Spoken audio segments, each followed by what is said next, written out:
ለመሆኑ የውስጣችሁ ድምፅ ምን ይላል? አንዳንድ ጊዜ በውጫዊ ማንነታችን ተሸውደን እኛኑ መልሰው ሊያርሙን፣ ሊያስተካክሉን እንዲሁም ህይወታችንን ሊያደላድሉ ከሚችሉ ሰዎች እንሸሻለን። ዛሬ አፊኒ ፊልም የሚያስተምረን 3 ነጥቦች አሉ። ስለ ስህተት፣ ስለ እውነተኛ የይቅርታ ኃይል እንዲሁም ደግሞ ህይወታችንን ሊቀይር ስለሚችለው ውሳኔ በዚህ ቪዲዮ አብረን እንማራለን።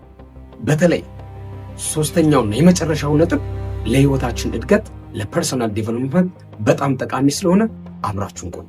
የጀመርሽውን መጨረስ ማትቺ ጠንካራ ሴት አይደለሽ።